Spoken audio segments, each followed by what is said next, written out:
So this video is meant to serve as your introduction to the academic field of comics studies. In your academic careers, whenever you encounter a field that is unfamiliar to you, two of the first steps are to learn terminology and frameworks of analysis. If that sounds at all intimidating, learning terminology and frameworks for analysis of a new academic field, let me assure you that it can be just as easy as reading a handful of Wilhelm Koerner's Hugo Hercules comic strips. Now, even if you are already familiar with comics, you are probably not yet familiar with Hugo Hercules. Here are the bullet points. Hugo Hercules was a comic strip written and drawn by Wilhelm Big Bill Koerner. It was published in the Chicago Tribune newspaper from 1902 to 1903. Hugo Hercules appeared in 18 Sunday comic strips, 16 solo adventures, and 2 crossovers with other characters in the surprisingly shared universe of the Chicago Tribune's comic supplement.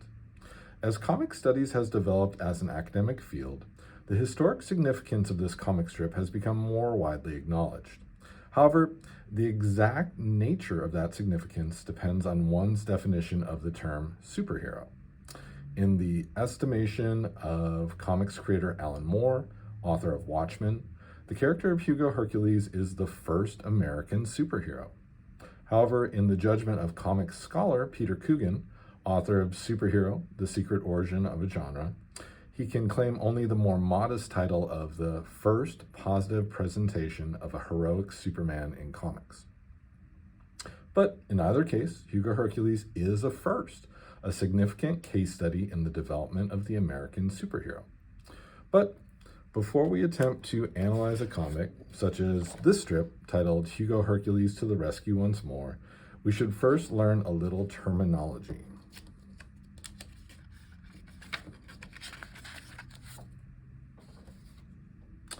Comics are composed of panels, which are read from left to right and from top to bottom.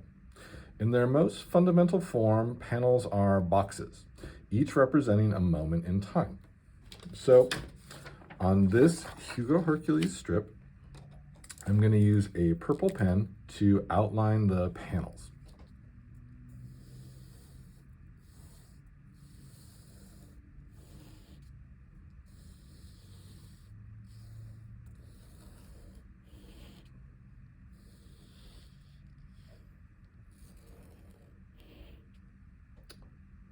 We would read the sequence of panels from left to right. So I'm drawing an arrow leading from the left to the right. And I'm numbering the panels in order as 1, 2, and 3. Each of these 3 panels, we would read from left to right and from top to bottom. So I'm drawing a diagonal line from the top left corner to the bottom right corner of each panel.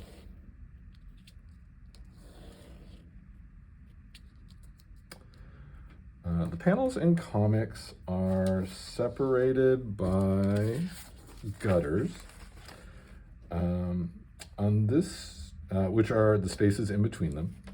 On this strip, I'm going to use a green pen to indicate the 2 gutters.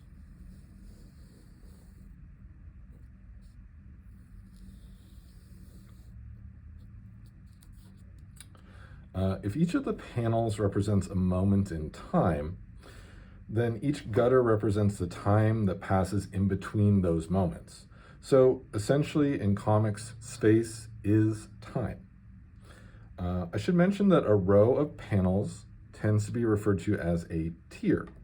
In this particular comic strip, Hugo Hercules to the Rescue Once More, there's only 1 tier of panels. However, Koerner incorporates a second tier of panels in some of his strips, such as Hugo Hercules Obliges Beauty and Distress. Now, a typical panel is composed of a combination of words and pictures. The words tend to belong to one of 4 categories, at least 2 of which we see in this Hugo Hercules comic strip. The first category of words, which we do see here, is dialogue. Think of dialogue as words spoken in the story by the characters. Dialogue tends to be enclosed in circular balloons with little tails leading to the mouths of the characters speaking the words inside them. On the first panel of this Hugo Hercules comic strip, I'm going to use a dark blue pen to highlight the two dialogue balloons and their tails.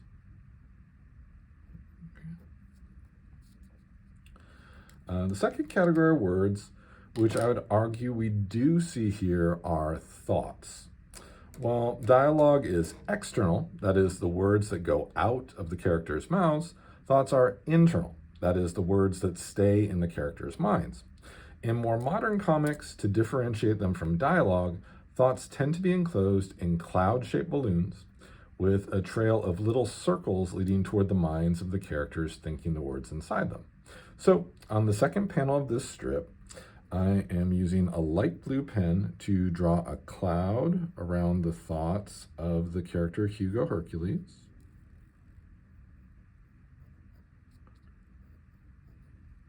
And a trail of little circles leading toward his mind.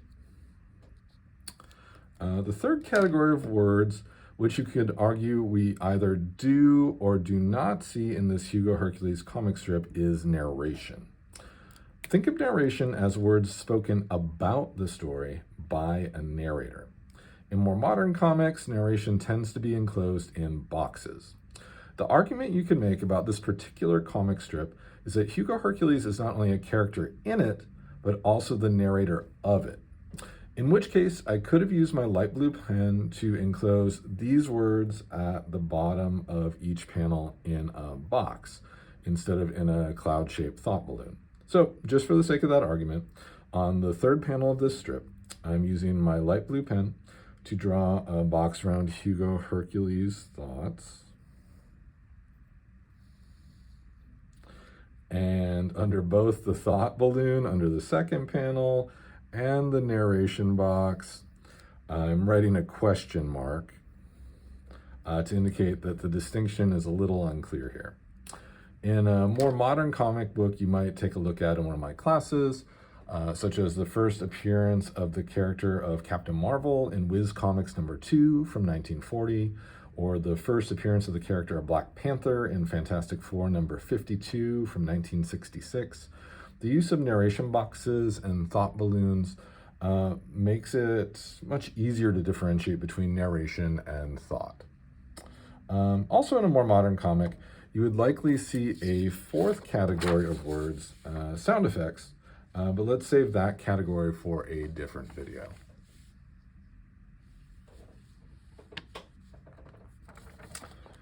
Now, for the purposes of our first framework of analysis this semester, the pictures in each panel can typically be separated into at least two layers. We'll call the first layer of each picture the foreground. This is the part of the picture that appears to be nearest to the reader.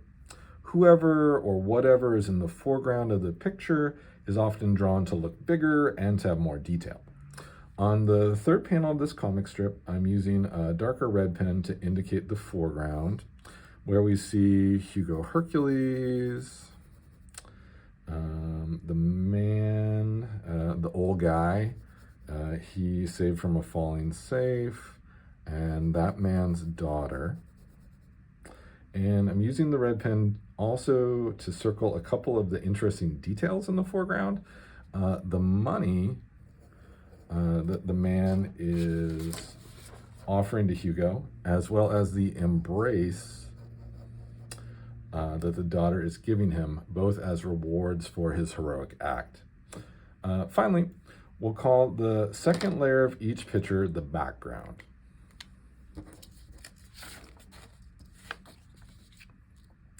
This is the part of the picture that appears to be farthest from the reader. Whoever or whatever is in the background of the pictures is often drawn to look smaller and to have less detail. So on the third panel of this Hugo Hercules strip, I'm using a lighter pink pen to indicate the background, where we see the building, from which the safe fell, as well as 1, 2, 3 bystanders. Interesting to note here is that the safe, which was in the foreground of both the first panel and the second panel, so I'm circling it with red in both those panels, has now shifted toward the background of the third panel. You could literally say that Hugo Hercules has put it behind them by catching it and setting it down. Another thoughtful aspect of Koerner's art here is the way in which he uses all this black ink to draw the reader's eye toward the safe and toward Hugo Hercules, who has a black jacket. Fans of Westerns might notice, though, that he wears a white cowboy hat. Also, look at how Koerner carefully changes the position of the safe from the top left in the first panel to the bottom right in the third panel to show the passing of time in and in between these three panels. So I'm picking up my darker red pen one last time to trace that motion with an arrow. That's a lot we could talk about, right? In just this 3-panel comic strip. But most of the significant takeaway from this video is our basic comics terminology. For now, if you at least understand the terms panel, gutter, tier, dialogue, thought, narration, sound effects, foreground, and background, we can move on to our first attempt at using a framework from a piece of scholarship to analyze comics. And as Hugo Hercules would say, just as easy.